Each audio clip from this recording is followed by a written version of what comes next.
भी अहंकार ही है। लेकिन अगर आप जरूरत के लिए बोल रहे, देखिए चाह के लिए बोल रहे हो, जरूरत, दो तरीके की बोली होती है।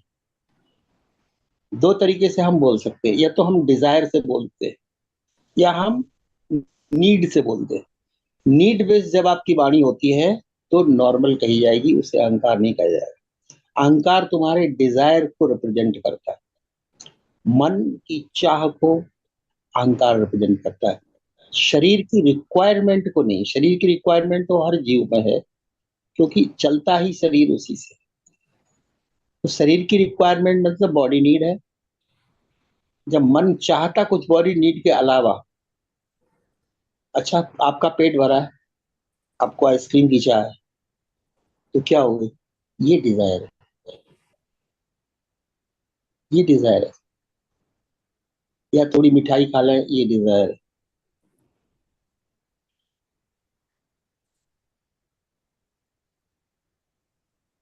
आप का घर परिवार ठीक से चल रहा है, आपने सोचा चलो हम अभी बस से जा रहे थे, अभी कार खरीद। This is not need, this is desire. Anything that is over and above the need is desire, और उसमें मन आ जाता है, और वही से अहंकार की बुनियाद शुरू होती है। लेकिन बिगिनिंग में तो यही है कि फॉर्म आइडेंटिटी, मैं शरीर हूं, ये वक्तव्य, ये स्टेटमेंट, ये मान्यता, ये बिलीफ कि मैं देह हूं, यहीं से शुरू हो जाती है अहंकार की बीज, इसी से है। फिर वो फलित होते अलग अलग रूपों में, अलग अलग परिस्थितियों में, अलग अलग तरीके से।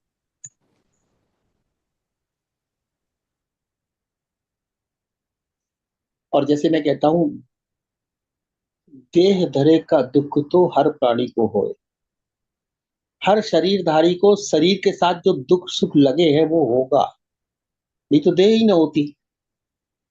अब तुम सोचो कि बीमारी नहीं हो, रोग नहीं हो, दर्द नहीं हो, ऐसा नहीं हो, वैसा नहीं हो, तो शरीर ही नहीं होता इसका मतलब। शरीर है तो सब कुछ, उसके साथ हर चीज लगी है। उसकी अच्छाइयां, उसकी बुराइयां, उसकी गुणवत्ता, उसकी कमजोरी, सब शरीर के साथ है। इसी तरह से शरीर है तो मन भी है। तो मन की भी वही बात है, उसकी भी अच्छाइयां, उसकी भी बुराइयां, उसकी भी कैरेक्टरिस्टिक सबके साथ होगी। लेकिन सब भोगनी पड़ेगी। लेकिन मैंने कहा, दूसरी लाइन में कहा, देह धरे का दुख तो हर प्राणी को होए, ज्ञानी भोगे ज्ञान से, अज्ञानी भोगे रोए। इस सुख दुख का द्वैत का सामना ज्ञानी ज्ञान से करता है, समझ के करता है, बोध से करता है, और अज्ञानी शिकायत करता है। अज्ञानी भोगे रोए में शिकायत, complaint. Complaint is ego part. ज्ञानी सब समझ के करता है, जानता है शरीर है, अब शरीर मिला है तो इसके साथ आदि व्याधि सब होगी। इस इसको खिलाना पिलाना भी पड़ेगा, इसको ठीक रखना भी पड़ेगा, फिट रखना पड़ेगा, और कभी जरूरत पड़ी तो इसे दवाई भी, औषधि, डॉक्टर को भी दिखाना पड़ेगा, चेकअप कराना पड़ेगा, क्योंकि कुछ भी हो सकता है शरीर में। मनोरोग हो सकते हैं, शरीर के रोग हो सकते हैं, साइकोलॉजिकल रोग हो सकते हैं, कुछ भी हो सकता है। तो समझदार व्यक्ति इन सबको देखने वाला होता है, पहले देखेगा, जानेगा, भोगेगा नहीं। और ना समझ पहले भोगेगा, चिल्लाएगा, शिकायत करेगा, मेरे पेट में दर्द है, मेरे सिर में दर्द।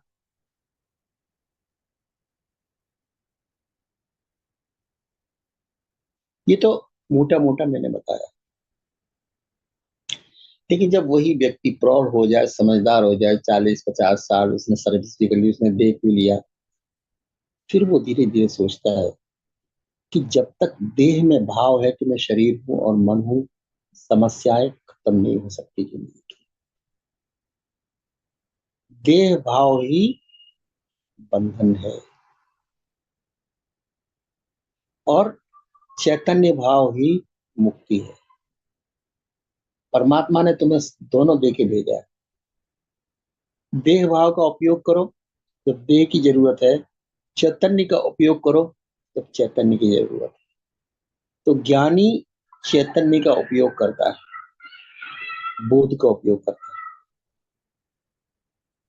दुखों का सामना करने के लिए, परिस्थितियों का सामना करने के लिए, मुसीबतों का सामना करने के लिए, विपत्तियों का सामना करने के लिए समझदारी से काम लेता है।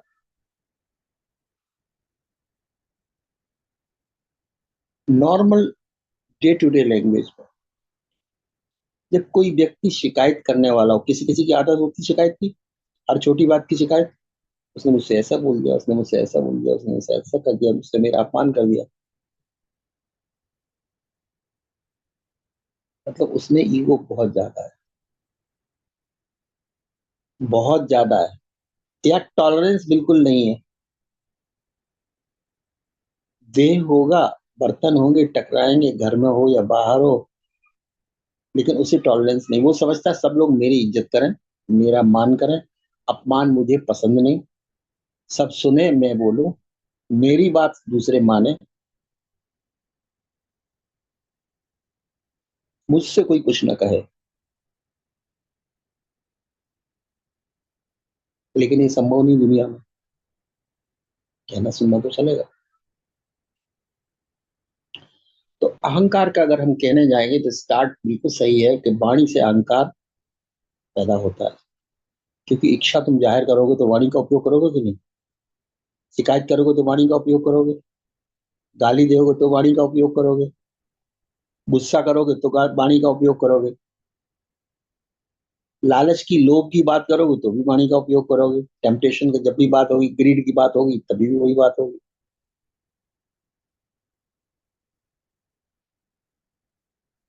एक्सप्रेशन का माध्यम उसका भाषा है, जबकि विदेह का, चैतन्य का एक्सप्रेशन मोस्टली साइलेंस है, उसकी कैरेक्टरिस्टिक साइलेंस। वो बोलता जहां तक न बोलना पड़े, शरीर है, वाणी है, बोल भी सकते, समझ भी है, लेकिन वो सोचता है जहां तक न बोलना पड़े अपना काम चला लो, बिना बोले ही काम चला लो। और बोलेगा तो शिकायत के रूप में नहीं बोलेगा, कंप्लेंट नहीं करेगा, कोऑपरेशन के रूप में बोल सकता है, सहयोग के रूप में बोल सकता है, सहायता के रूप में बोल सकता है, हेल्प के रूप में बोल सकता है, लेकिन शिकायत के रूप में नहीं बोलेगा।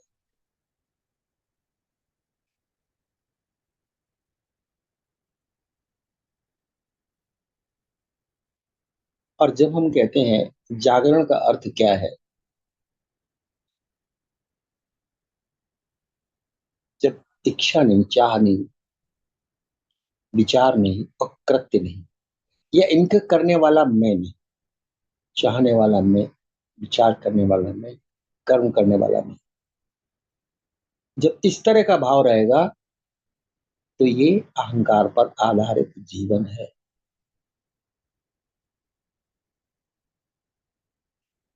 इसमें मन आधारित हो गया, चाह और विचार, और कृत्य शरीर का आधार हो गई, तो mind and body based life होगी।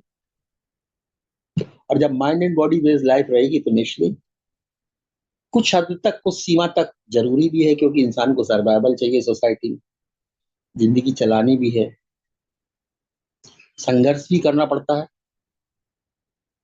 तो संघर्ष करना पड़ेगा, जॉब के लिए कंपटीशन है, बिजनेस में कंपटीशन है, घर से बाहर निकलोगे तो कंपटीशन, हर बात में कंपटीशन है।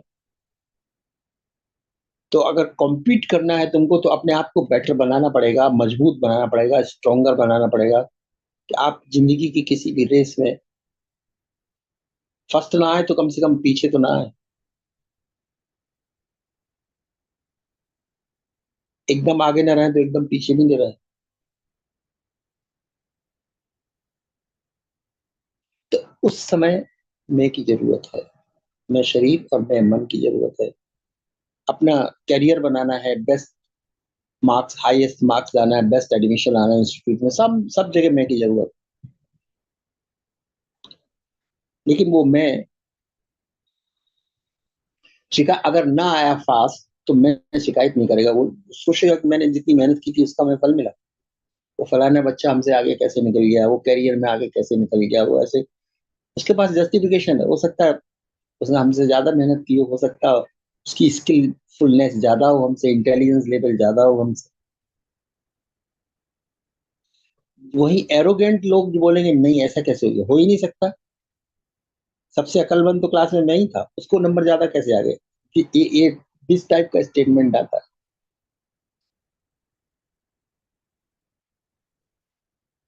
लड़की समझती है I am the most beautiful girl. जब कंपटीशन होता है, ब्यूटी कंपटीशन होता है, पेजेंट कंपटीशन होता है, तो 50-100 लोग भाग लेते हैं, सभी अपने अपने देश या सोसाइटी को रिप्रेजेंट करते हैं, सभी लोग इलेक्ट होके आते हैं, तो सभी को है कि I am the most beautiful person. फिर उसमें टॉप एक मिस यूनिवर्स कैसे, मिस वर्ल्ड एक हो जाती, बाकी के 99 कैसे रिजेक्ट हो जाते।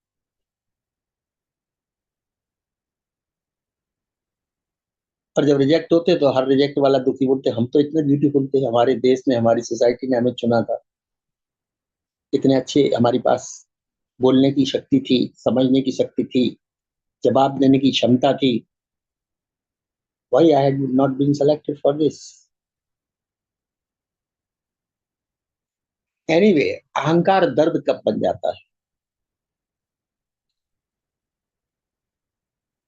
अहंकार जब भोगता है, प्रतिक्रिया करता है, रिएक्शन करता है, तब दर्द स्टार्ट होता है। दर्द क्या है?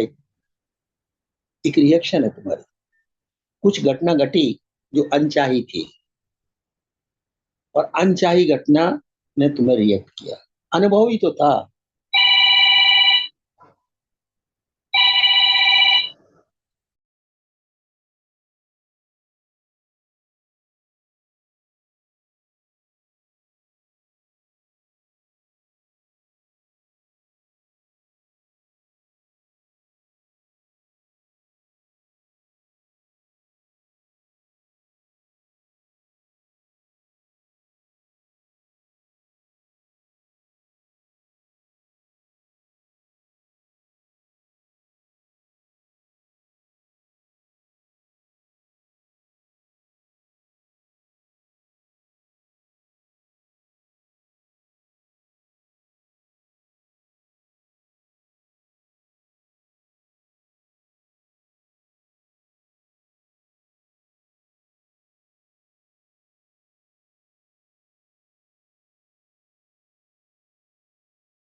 तो जब हम इस तरह से जीते हैं, जीने का हमारा अंदाज हो जाता है, रिएक्ट करते हैं, हर बात पर रिएक्ट करते हैं, हर छोटी बात, हर बड़ी बात, रिएक्शन मोड में ही जैसे हम रहते हैं, जरा भी कुछ हुआ रिएक्ट किए।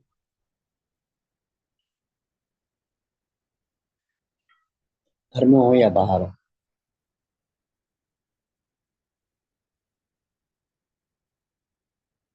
जितने ही रिएक्शन हम करेंगे उतना ही दुख है। उसको क्या लगता है सब कुछ मेरी चाह के विपरीत क्यों हो रहा है, क्योंकि वो इतना चाह के रखा, उसने इतनी ज्यादा एक्सपेक्टेशन बढ़ा ली है, इतनी डिजायर बढ़ा ली है, तो पूरी हो नहीं सकती। 10-20% पूरी हो जाएंगे, 80% पूरी होने वाली नहीं। तो हर इनकम्प्लीट डिजायर को वो रिएक्ट करता चला, मेरे साथ ऐसा क्यों होता है, मेरे साथ ऐसा क्यों होता है। मुझे लोग समझते क्या है। कभी कभी कुछ दुख किसी कारण से होता है, रीजनेबल होता है, लेकिन अहंकारी व्यक्ति विदाउट रीजन अपने आप को दुखी किए रहता है।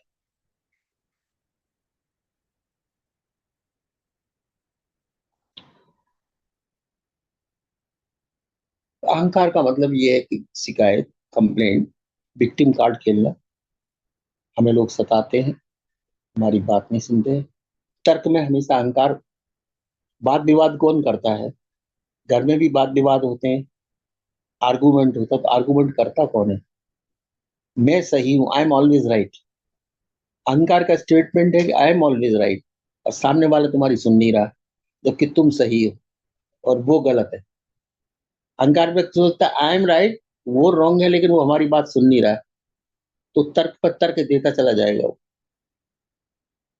अच्छा, उसने कुछ गलती भी की होगी तो उस गलती को रेशनलाइज करेगा, उस गलती को सही जस्टिफाई करने की कोशिश करेगा, क्योंकि उसे गलती तो माननी नहीं, कम वाट में।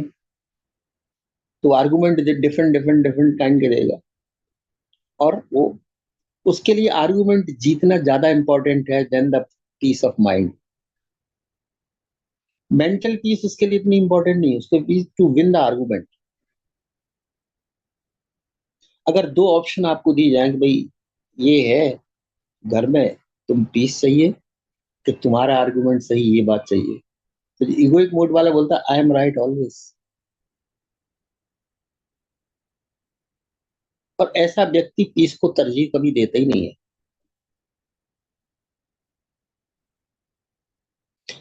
अब ऐसा बिहेवियर घर में भी उसका, ऐसा बिहेवियर बाहर में, कुछ ना कुछ स्पेशल पहनेगा, कुछ ना कुछ स्पेशल करेगा, कुछ ना कुछ जस्टिफाई करने के लिए ब्यूटी पार्लर जाएगा, कुछ ना कुछ ऐसा करेगा to show speciality in the character.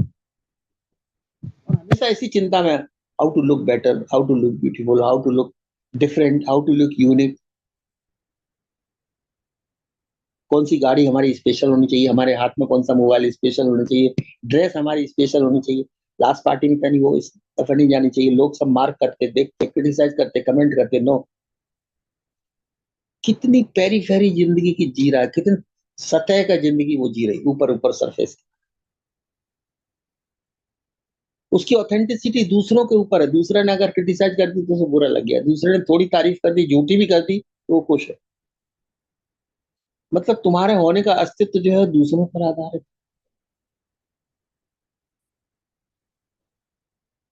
दूसरे ने तुम्हारा रिमोट दबा दिया, तुम्हें गुस्सा आ गया, तुम नाचने लगे। उसने दूसरी बटन दबा दी, तुम खुश हो गए।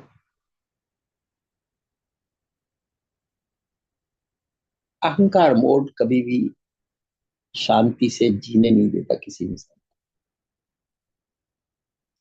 अपनी सुप्रीमेसी दिखाने के लिए, यूनिकनेस दिखाने के लिए, something different, something unique, something this, something this, something that,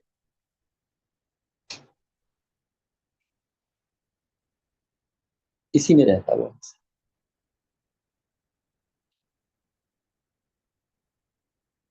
वो चाहता है कि हमें लोग प्लीज करते रहे, हमें खुश रखें, हमारी तरफ attention. Every egoic person wants attention, dose of attention. वो थ्राइव करता, सर्वाइव करता है अटेंशन के ऊपर। दूसरे लोग हमें ध्यान दें। हम जहां जहां चार लोग बैठे हैं, अगर हम वहां ज्वाइन करें, everybody should pay attention to my presence. अगर किसी ने हमें निग्लेक्ट कर दिया, एक ने हाय हेलो किया, बाकी चार पांच लोग कुछ नहीं बोले, तो फिर हमारी यूनिकनेस चली गई, स्पेशलिटी चली गई, मान हमारा कम हो गया। कितने गंदे लोग हैं, किसी को अप्रिशिएट नहीं कर सकते। कितनी अच्छी आज हमने ड्रेस डाली थी, कितनी अच्छी साड़ी डाली थी, इन्होंने एक ने भी तारीफ नहीं की। इतना सुपरफिशियल उसकी जिंदगी हो जाती। तो व्यक्ति कभी भी, ईगोइस्टिक पर्सन, जैसे ईगो बढ़ता चल, मतलब दिस इज ईगो मीटर जो हम बता रहे हैं, मेजर द ईगो। कितना मैंपन है तुम में, कितना मैंपन है, कितना चाह है, deep desires to be better than others, to be unique, to be special, to be in complaint mode. और लास्ट में वही चाह दुख भी देती है। रिएक्ट रिएक्ट रिएक्ट, छोटी छोटी बातों पर रिएक्शन, हर एक बात पर रिएक्शन, अगर वो तुम्हें सूट नहीं कर रही। Thing should suit them, people should suit them, circumstances suit them, और अगर अनसूटेबल हो गई, नहीं, not ready to accept it, not acceptable, that which does not suit is not accepted. लेकिन प्रैक्टिकल जिंदगी में ऐसा होता नहीं। हर तरह के लोग, हर तरह की परिस्थितियां, हर तरह के मैटर में तुमको गुजरना पड़ेगा। जबकि इसेंस आइडेंटिटी वाला,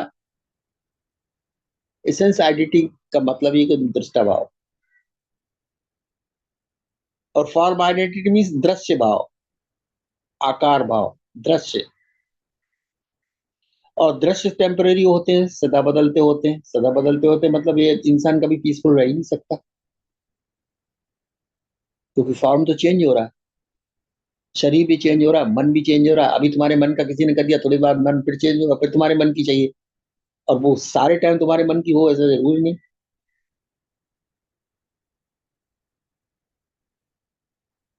इसका मतलब जो फॉर्म आइडेंटिटी पे जिएगा, इस पे जिएगा जीवन, वो इंसान न तो शांत रह सकता है और न सुखी रहेगा। वो हमेशा बेचैन है। वो अकेला बैठा तो भी बेचैन है। चलो ठीक है, दूसरे के कारण डिस्टरबेंस हो रहा था, बहस हो रही थी, डिस्टरबेंस हो रहा था, तुम्हारी कोई सुन नहीं रहा था, अच्छा तुम अभी कोई नहीं है, अकेला है, वो वहां भी बेचैन। भाई तुम अकेले बैठे हो, दूसरा कोई नहीं, तुम क्यों बेचैन हो? बेचैनी, रेस्टलेसनेस इसकी कैरेक्टरिस्टिक, क्योंकि उसकी आइडेंटिटी माइंड एंड बॉडी है, और माइंड एंड बॉडी स्थिर नहीं है। तो माइंड एंड बॉडी अस्थिर मतलब वो भी अस्थिर है, वो भी बेचैन है। समझदारी तब आती, बुद्धिमत्ता जब आती, विजडम तब आती जब इंसान थोड़ा सा एसेंस बेस्ड होता है, चीजों को एक्सेप्ट करना शुरू करे। गर्मी है, ठीक है, मौसम है, सर्दी है, मौसम ऐसा है, नेचुरल है, वैसा है, नेचुरल है। Let us try to adjust, let us try to adapt. अहंकार आधारित जीवन में एडेप्टेबिलिटी नहीं। वो चाहता है सब लोग मेरे हिसाब से एडेप्ट करें, मैं दूसरे से क्यों करूं? मैं किससे कम हूं? मैं क्यों कम बनूं?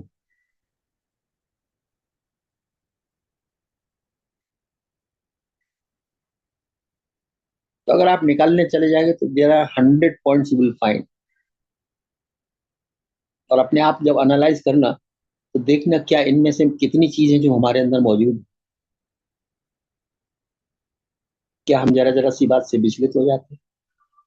क्या हम किसी भी आर्गुमेंट में हमेशा I want to win every argument, घर में हो या बाहर हो, I don't want to lose any argument.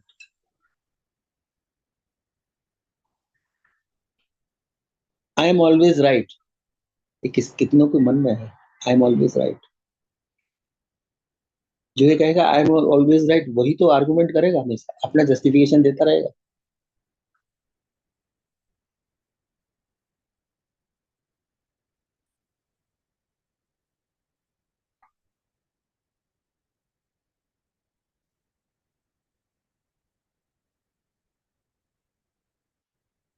लेकिन जैसी एसेंस बेस्ड होता है, वो इंसान थमने लगता है, रुकने लगता है, वो देखने लगता है अपने अंदर विचारों को, अपने अंदर उठते विचारों को, भावनाओं को, इच्छाओं को, कामनाओं को, रिएक्शंस को, क्रोध को उठते देख सकता है, वो दुख को उठते देख सकता है। वो भोगता कम है, देखता ज्यादा है। ईगो वाला 100% भोगता, 100% सफर करता है।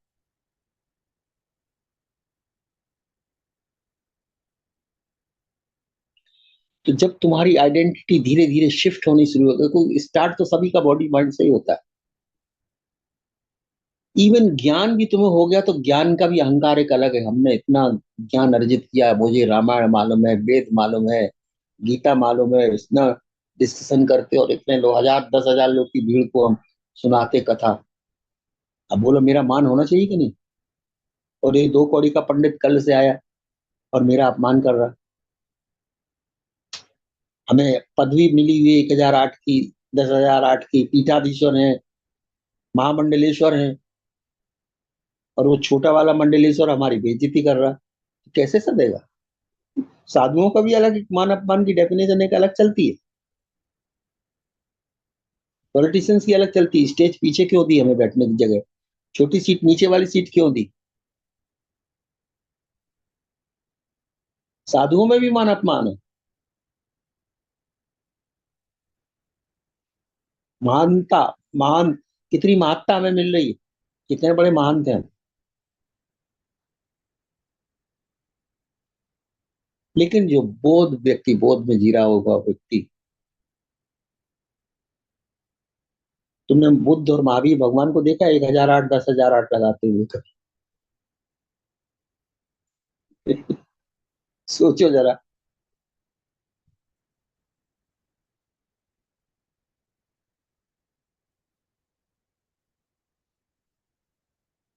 तो जैसे ही इंसान बोध में आता है, और जितना जितना बोध में आता चला जाता है, वो एडजस्ट करता चला, वो चीजों को एक्सेप्ट करता चला जाता है।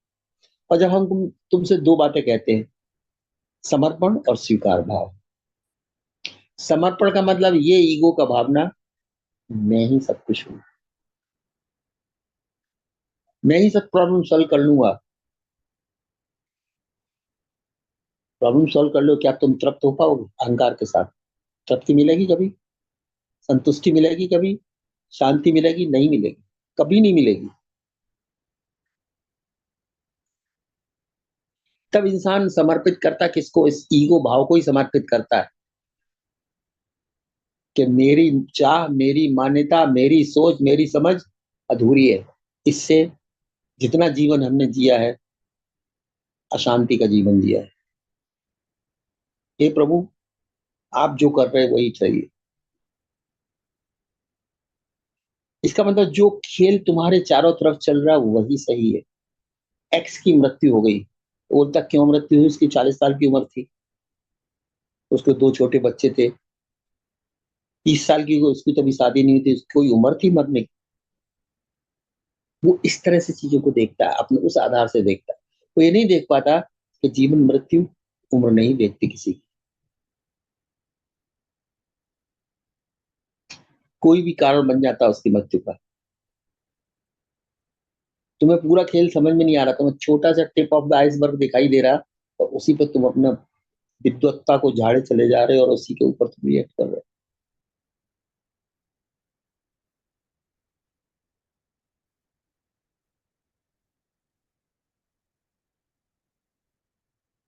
तुम्हारा रोना बताता है कि तुम एक्सेप्ट नहीं कर पा रहे किसी भी दुख को। मृत्यु तो बहुत बड़ा दुख है। तुम छोटी छोटी घटनाओं को भी एक्सेप्ट नहीं करते, उसी में फ्रस्ट्रेट हो जाते हो, परेशान हो जाते हो, बेचैन हो जाते हो।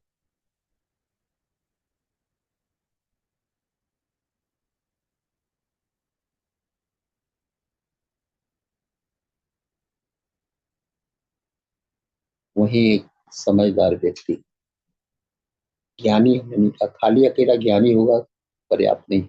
ज्ञान का अहंकार और भी गहरा। अज्ञानी अगर ये समझे कि मैं अज्ञानी हूँ, थोड़ी कम जानती, कम पढ़ी लिखी, चलो हम सत्संग से सुन लेंगे, हमें थोड़ी पीस चाहिए, हमें थोड़ी मुक्ति चाहिए, हमें सब पूरा मालूम नहीं, तो चलो सत्संग में बैठे, कथा में बैठे सुनेंगे, हमें अच्छा लगता है। ज्ञानी बोलता है नहीं, हमें तो सब मालूम है। हम दूसरों को ज्ञान देते हैं, हम दूसरे की क्यों सुने? और हम तो इतने बड़े हैं, इतने लोग हमें जानते हैं, इतने लेक्चर हम देते हैं, तो इंसान परेशान है। जितना ही सूक्ष्म अहंकार होता चला जाएगा, उतनी ही ज्यादा समस्या देगा। स्थूल अहंकार ऊपर ऊपर का होता है, सूक्ष्म अहंकार और भी गहरा होता है।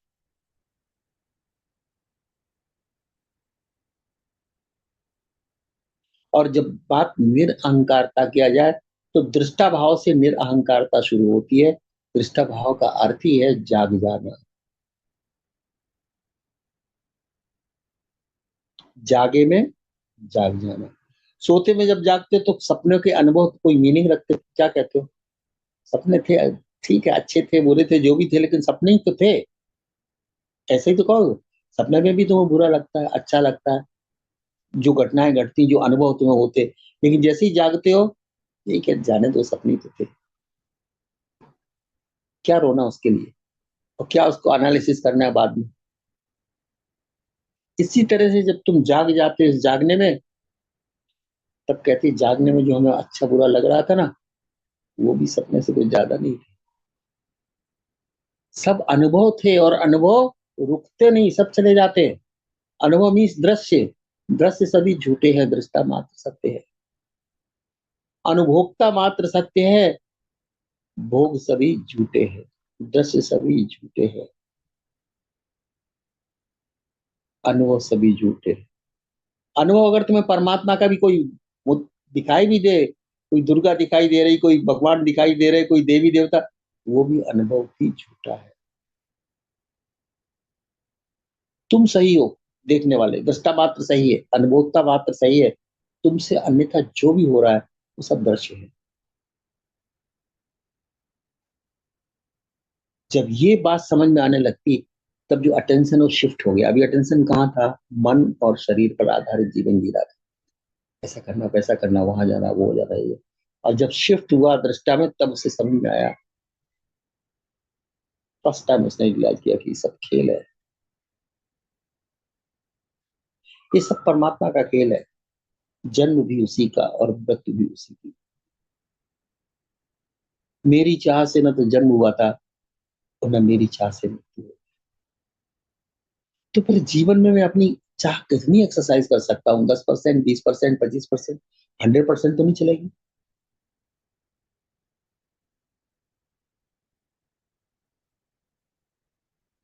तो जितनी चला सको मैक्सिमम, जब तक चल सके चला लो। लेकिन तुम्हें यही कि मेरी चाह चले, तो फिर दुख के सिवा कुछ भी नहीं। तो फिर वो प्रभु चाह में जीता है। जन्म प्रभु चाह, मृत्यु प्रभु चाह, तो जीवन भी प्रभु चाह। और वो भगवान को नहीं इस तरह से नहीं मानता कि वो पूजा करे, कि वो अगरबत्ती घुमाए, कि वो नहा धो के सीधा जैसे हमने नहाया धोया भगवान को भी नहला धोना और कपड़े और फिर भोग लगाना, नहीं।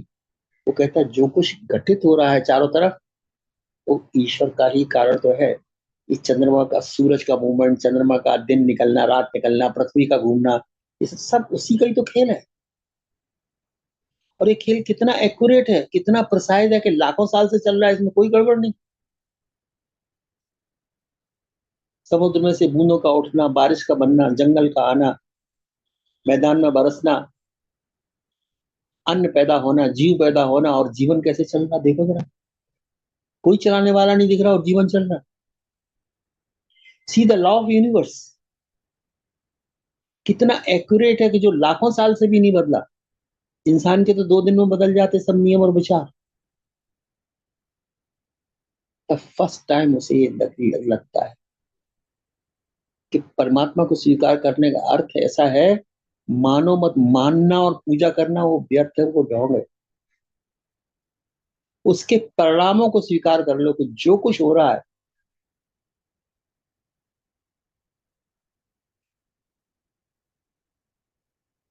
सब उसी का खेल है। हम लेबल लगा सकते हैं अच्छे के बुरे के, वांटेड अनवांटेड। किसको सेटिस्फाई करोगे तुम लेबल लगा के? किसके लिए लेबल लगा रहे हो? Stop labelling. तभी तो कहते वैल्यूएशन स्टॉप करो।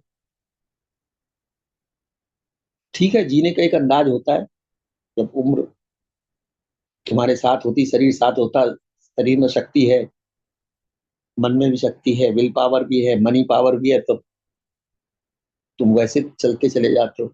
लेकिन जिंदगी में कहीं ना कहीं टर्न आते हैं, जब न तुम्हारे पैसे की पावर काम देती है, न तुम्हारी शरीर की शक्ति काम देती, न तुम्हारी सोचने की शक्ति काम देती है, तब तुम फ्रस्ट्रेशन हो जाते, तब परेशान हो जाते।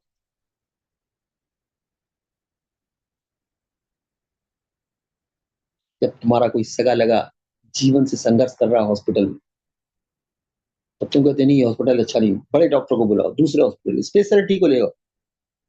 लेकिन जब मृत्यु होनी है, तो फिर वो होके रहती है। फिर डॉक्टर पर फ्रस्ट्रेशन निकालना है, हॉस्पिटल में फ्रस्ट्रेशन निकालना, या फिर भगवान पर फ्रस्ट्रेशन निकालना, उसने मेरी प्रार्थना नहीं सुनी। हम रोज प्रार्थना करते थे कि हमारा फला फला वो ठीक हो जाए, रोज मंदिर जाते थे, साथ चढ़ाते थे, और नहीं, गलत हो गया परिणाम, तो हम ऐसे भगवान को नहीं मानेंगे। भगवान चेंज नहीं कर देंगे। हम नहीं चेंज होंगे, हम अपनी मान्यता चेंज नहीं करेंगे, हम भगवान की मूर्ति चेंज नहीं कर देंगे, देवी देवता की चेंज कर देंगे, ऑब्जेक्ट को बदल देंगे। उसका उसका आधार क्या है? ऑब्जेक्टिविटी। वो लिप्स इन ऑब्जेक्टिविटी, रूपों में, कल्पनाओं में, आकारों में जी रहा, तो क्या करेगा? यही तो करेगा। वो सॉल्यूशन भी निकाला को एक आकार का दूसरे सब्स्टिट्यूट करेगा। ये स्त्री सही नहीं जम रही, चलो डाइवोर्स कर दो, खत्म करो, रोज रोज का झंझट खत्म, दूसरी कर लेंगे शादी। दूसरी से नहीं जमी, तीसरी कर ले, तीसरी नहीं जमी, चौथी करो। बदलते चले जाओ, क्योंकि आकारों पर जीवन उसका जी रहा है। ऐसा व्यक्ति कभी भी शांत हो नहीं सकता। एक शादी हो, 2 शादी हो, 5 शादी हो, 10 शादी, क्योंकि उसका शादी तो सब आकारों पर आधारित है और आकार बदल जाते। आज किसी ने भरोसा दिया, बहुत अच्छा लगता है, आई लव यू, बट वो आई लव यू कितनी देर चलता है? आई लव यू टू कितनी देर टिकता है? परिस्थिति बदली, माइंड बदल गया, then I love you turns into I hate you, और लड़ाई झगड़ा चालू हो गया। फिर तुम कहो तुम कल वाले कैसे वो नहीं रहे जो तुम ऐसा वादा करते थे? कल वाले क्या तुम रही क्या? न वो रहा न वो रही। फिर दोनों के ईगो टकराए और डाइवोर्स हो गया, क्योंकि टॉलरेंस है नहीं।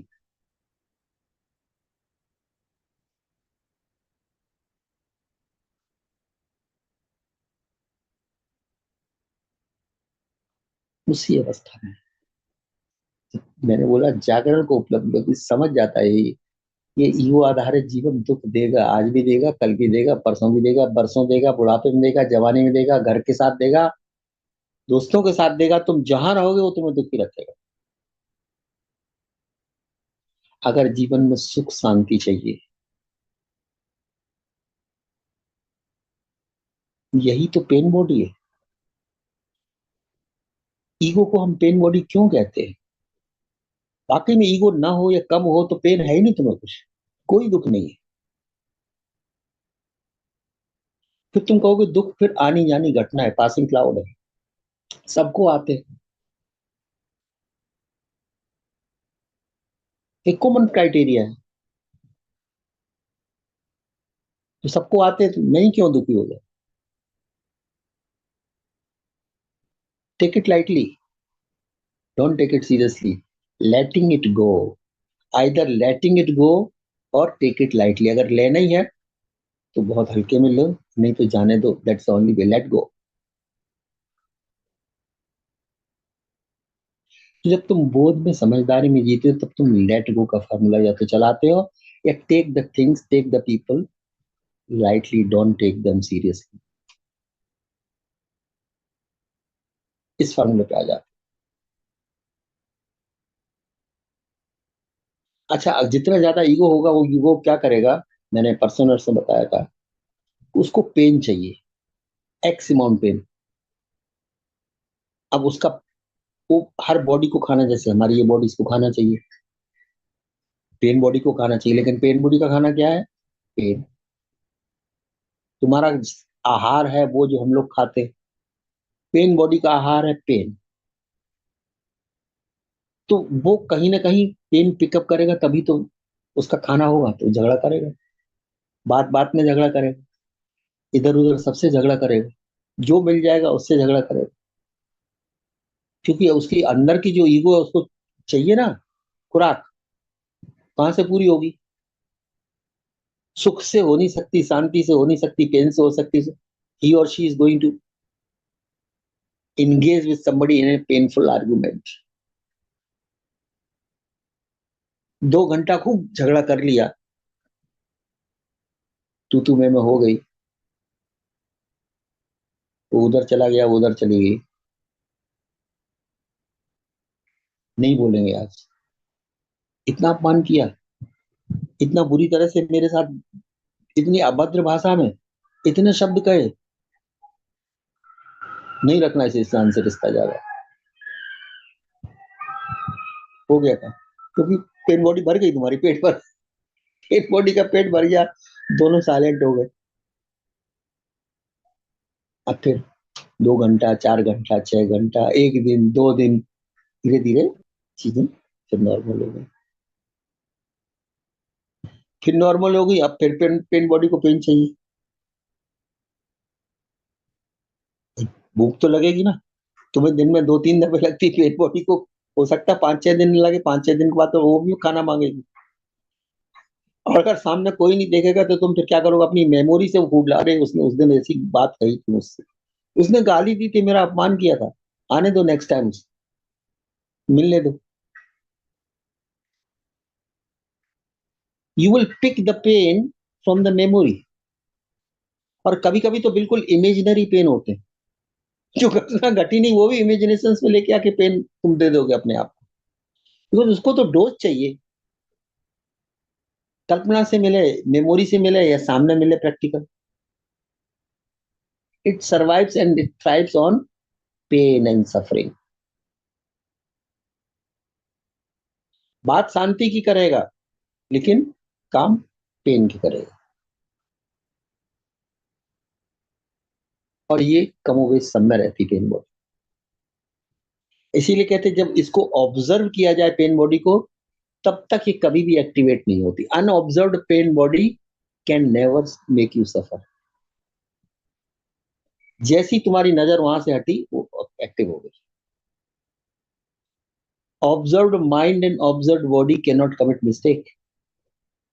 Observed mind and observed body तभी हो जब तुम्हारे अंदर का ऑब्जर्वर है, अंतरदृष्टा मौजूद, तभी तो ऑब्जर्व करेगा माइंड एंड बॉडी। देखें यहाँ क्या हो रहा है, कौन सी चाह रही, कौन सा दुख, कौन सा क्रोध उबड़ रहा है, लेट मी सी, लेट मी सी, लेट मी सी, और वो चला गया। दृष्टा का अर्थ क्या है? सदा एक नजर तुम्हारे अंदर, एक नजर बाहर, काम करने के लिए। और मैं वो कहता हूँ सिर्फ 20% अटेंशन में तुम्हारी जिंदगी चल जाती है। 80% जो अंदर चलता रहता है गोल गोल, अनवांटेड है, just unwanted, undesirable, undesirable, useless stuff. Content तुम भरे हो इस स्पेस में, शांति कैसे मिलेगी, पीस कैसे मिलेगी? पीस का मतलब एम्प्टीनेस, नो कंटेंट, गुड और बैड की बात ही नहीं, नो कंटेंट। एम्प्टीनेस उसी को कहते हैं मिनिमम कंटेंट्स। कि हम तो बहुत अच्छा विचार सोचते हैं, हम तो भगवान का विचार सोचते हैं, हम तो पुण्य का विचार सोचते हैं, धर्म का विचार सोचते हैं। ये लेबल तो तुम्हारे हैं पाप पुण्य के। विचार तो विचार है। जब मैंने बोला 60,000 विचार उठ रहे तुम्हारे दिमाग में, अगर तुमने 10% कम कर दिए, 10,000 कम कर दिए, तो जो स्पेस क्रिएट हुआ वह स्पेस इज पीस। स्टफ्ड किए रहते हो तुम अपना माइंड को। पेट को तुम स्टफ करो, क्या तुम चैन से बैठ पाओगे? थोड़ा खाली रखोगे तो जरा सही रहोगे ना, कंफर्टेबल के नहीं। और माइंड को तुम स्टफ सोचते चले जाते हो, सोचते चले जा रहे हो, सोचते चले जा रहे हो, सोचते चले जा रहे हो, लड़ते चले जा रहे हो, बोलते चले जा रहे हो, लगे पड़े हो, कभी कभी व्हाट्सएप में लगे पड़े हो, कभी इंस्टाग्राम में लगे पड़े हो, कभी फेसबुक में लगे पड़े हो, कभी अच्छा काम भी कर रहे हो तो वो भी देखते चले जा रहे हो, दो दो तीन तीन। मल्टीटास्किंग बोल, बड़ा स्मार्ट, बड़ी स्किलफुल है। क्यों? मल्टीटास्क, ये भी कर रहे, वो भी कर रहे, वो भी कर रहे, वो भी कर रहे, सब जवाब भी दे रहे। बड़ा अच्छा लगता है मल्टीटास्किंग। लेकिन ये सही तरीका नहीं है जीने का। Don't stuff your mind, observe the mind. जैसे तुमने ऑब्जर्व किया, 10,000 विचार कम हो गए एक दिन के। Observe mind always gives result immediately. अभी तुम ऑब्जर्व शुरू करो, अभी विचार एकदम कम हो जाए।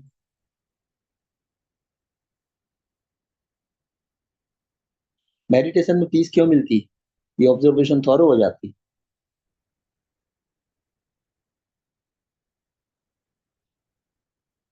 सो observer is always right, what it observes, objects are useless. वो दृश्य हैं, दृश्यों में मत फंसो। दृश्यों में जो अपना, दृश्यों के आधार पर जीवन जीता वही तो अहंकार है। और जो दृष्टा पर आधारित जीता है वो सत्य के साथ जीता है, वो शांतिपूर्वक जीता, वो बोध के साथ जीता। सच जीवन वही है। वो परमात्मा के साथ जीता, वो प्रभु चाह में जीता। वो समझता है कि जन्म मृत्यु जीवन ये सब जरा जन्म दुख ये होते रहेंगे, सबको हमेशा से होते रहेंगे, उसमें मेरा तेरा क्या सवाल।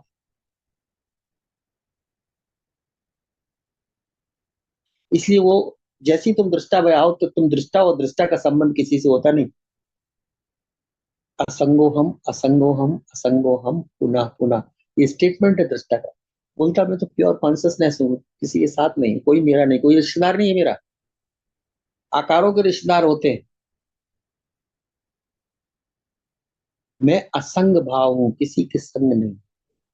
सब में व्याप्त हूं, फिर भी किसी के संग नहीं। और तुम अगर असंग हो तो फिर मेरा शब्द हट जाएगा। मेरा से संग जोड़ता है, मेरा से दूसरा जोड़ता है।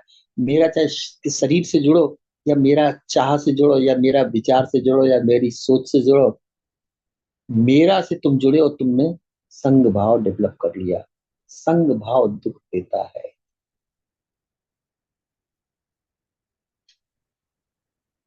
पहले अच्छा लगता संग भाव, फिर वही दुख देने चालू करता है। पहले सब रिश्ते नाते भरा परिवार बोलते, बड़ा भरा पूरा परिवार है। फिर जब एक एक टपकना शुरू होता है तब बड़ा दुख चालू हो जा रहा है। अरे उसको क्या हो गया, वो तो परसों तक ठीक था, उसको क्या हो गया।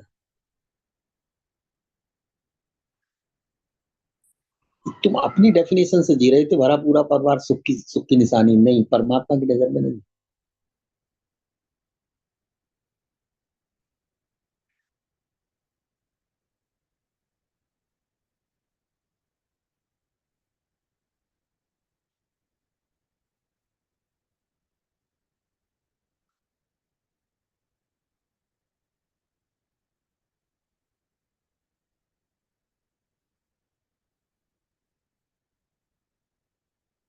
ईगो का अर्थ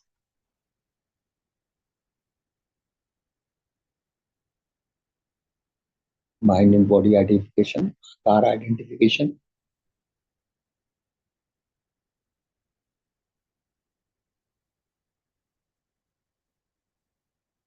उतनी ज्यादा पेनिटेटिव में, इतना पेनिटेटिव को दूसरे को भी रखने को तैयार नहीं होता। दूसरा बेटा है या पत्नी है, वाइफ, उसी से भी झगड़ा, वो भी टॉलरेट नहीं है। उसकी सास चाह से चला तो सब टॉलरेट, उसकी चाह से अगर पति नहीं चला, पत्नी नहीं चली, बेटा नहीं चला,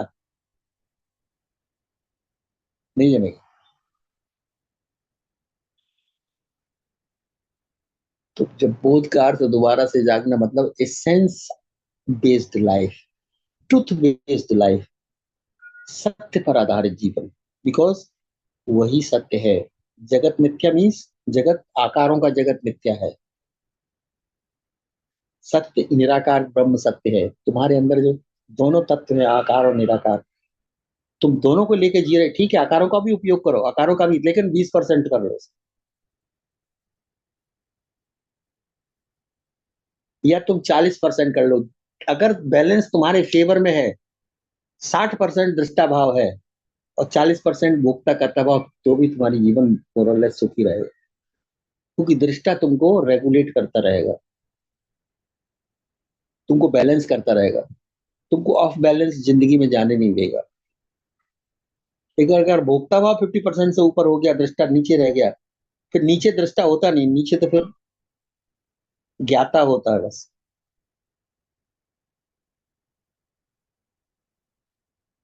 फिर रजोगुण तमोगुण सतोगुण तुम्हारे ऊपर काम कर रहे हैं फुल।